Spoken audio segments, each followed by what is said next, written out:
Banyaknya investasi sejumlah perusahaan pertumbuhan ekonomi Brebes 5,61% setahun, pertumbuhan ekonomi Jawa Tengah yang hanya 5,38%.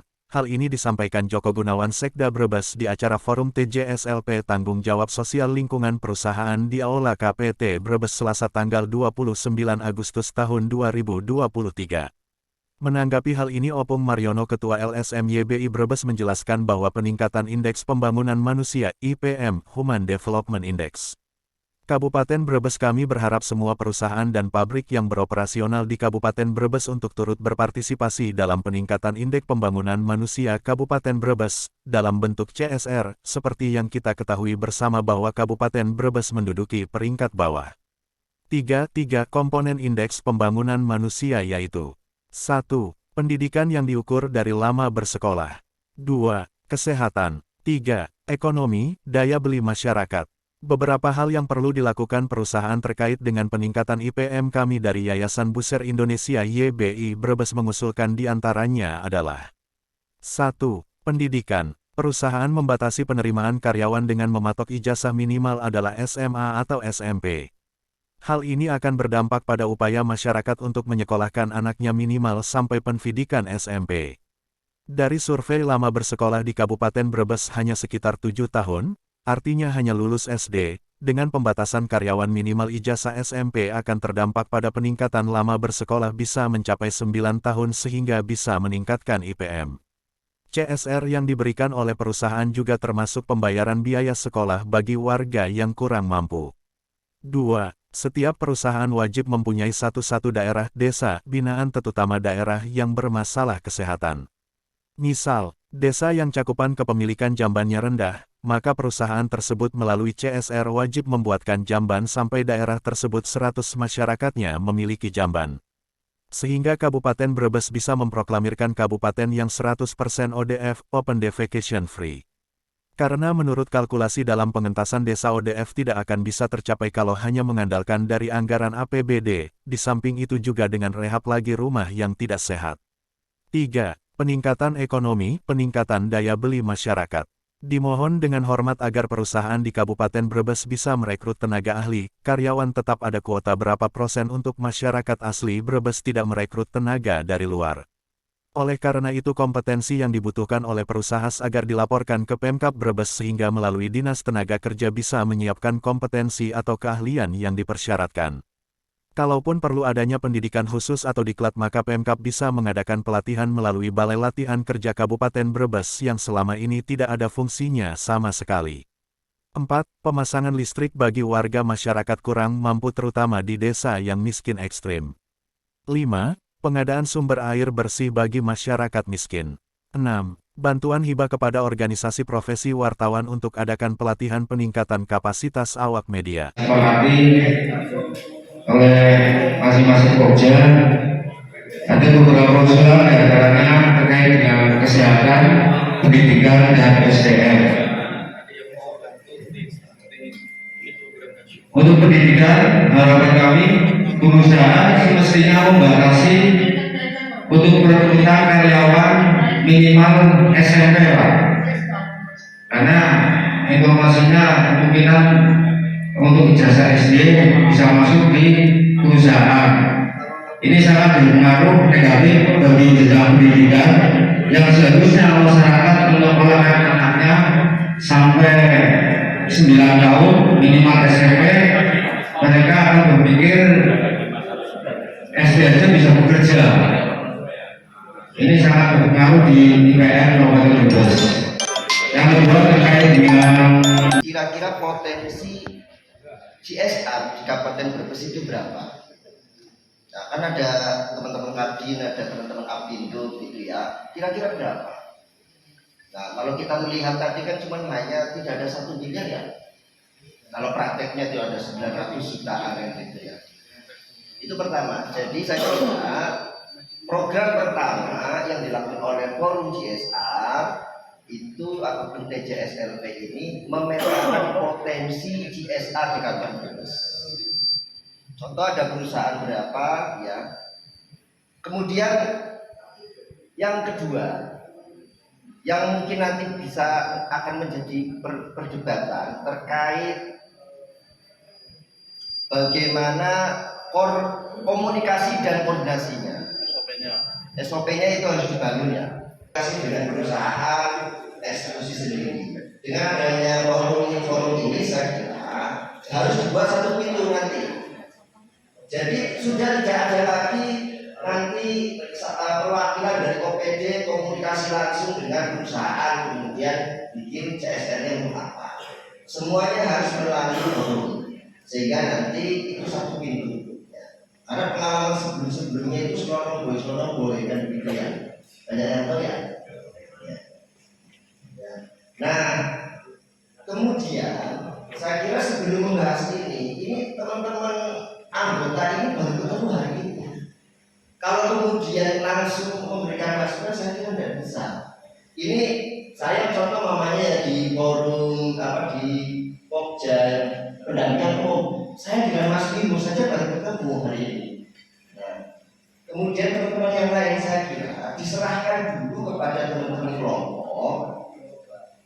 Program yang ditawarkan atau diusulkan oleh teman-teman yang sudah disusun diberikan, kemudian teman-teman kelompok nanti meramu kira-kira apa yang kemudian perlu diperkuat, apa yang perlu kemudian ditambah, nanti baru diusulkan.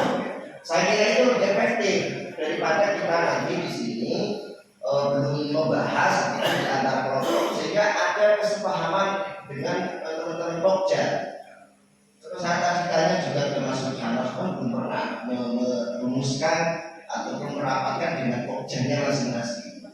Saya kira itu. Jadi, tapi penting yang dibahas hari ini adalah pemetaan. Kapan kita melakukan pemetaan? Nah, yang ketiga adalah siklus.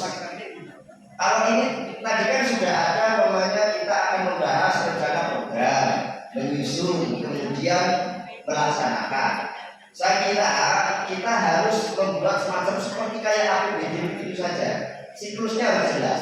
Nah, siklus di CSR ini harus disesuaikan dengan siklus perusahaan. Kira-kira perusahaan itu akan membuat perencanaan di tahun depan. Biasanya sudah ada CSR-nya itu berapa persen itu, ataupun kira-kira potensinya berapa setiap perusahaan. Itulah yang kemudian menjadikan dasar kita seperti kayak PBB disusun potensinya berapa, kemudian realisasinya untuk apa saja. Itulah nanti kita baru menyusun kira-kira infrastruktur berapa persen, pendidikan berapa persen, kesehatan berapa persen, kesejahteraan berapa persen gitu. Nah, tadi perlu dipastikan lagi apakah pendampingan hukum atau pendampingan umum. Tapi kalau saya lihat di Perda sama di Perbuknya itu pendampingan umum. Artinya nanti Mas Haris, Pokjanya sama Mas Bimo itu mendampingi semuanya. Ya. Tapi tidak mendampingi semuanya. Ya. Terima kasih, saya itu terima kasih. Assalamualaikum warahmatullahi wabarakatuh. Nah, ini juga potensi Mas Darmanto, itu juga potensi untuk meningkatkan kontribusi terhadap CSR.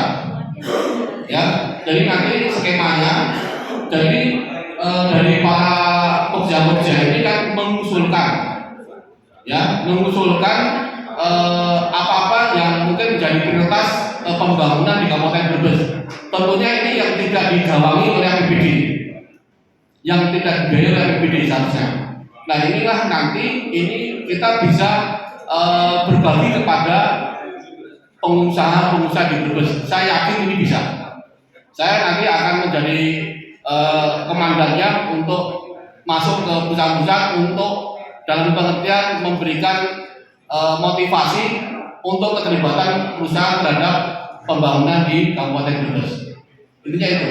Jadi yang ST itu tentunya kurang lebih 30 nanti kita melihat potensi tadi yang kira-kira dari teman-teman ajukan itu ada berapa yang menjadi prioritas. Dan saya sampaikan bahwa CSR tidak hanya berbentuk dana atau donasi.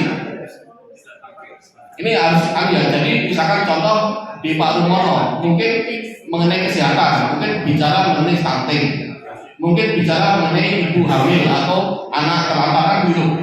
Nah, nanti potensi di daerah-daerah mana yang perlu menjadi fokus perhatian yang akan kita garap.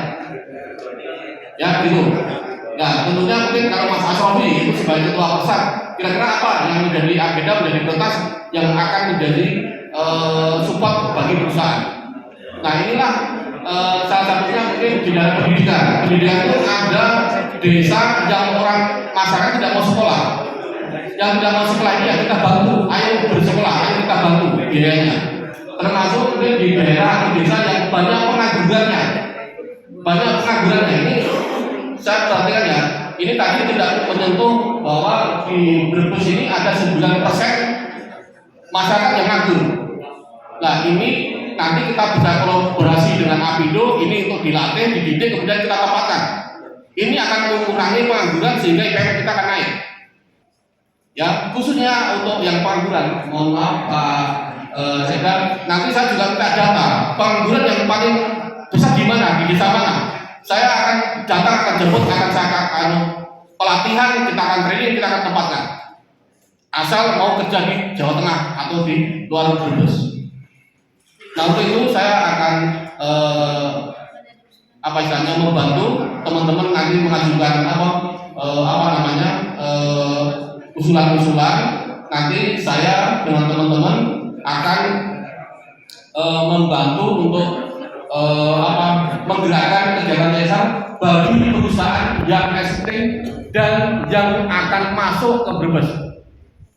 Ya, kemarin saya terima kasih dari Pak Sekda telah membentuk tim percepatan perizinan.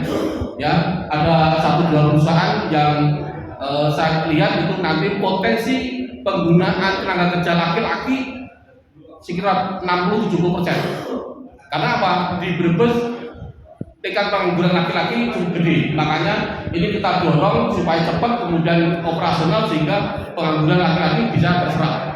Ini harapan kami. Tentunya semua yang ada di sini harus kolaborasi, harus kerjasama. Bagaimana perusahaan-perusahaan itu syukur-syukur tahun depan 21 perusahaan beroperasional. Kalau beroperasional, kos-kosan akan dibangun, catering atau kantin akan dibangun, ya kan? Kemudian lain-lain pasti akan tumbuh dengan baik sehingga insya Allah Brebes akan maju dengan berjalan yang patuh. Mudah-mudahan 5 tahun ke depan Brebes akan menjadi kota seperti di Tangerang. Terima kasih. Wassalamualaikum warahmatullahi wabarakatuh.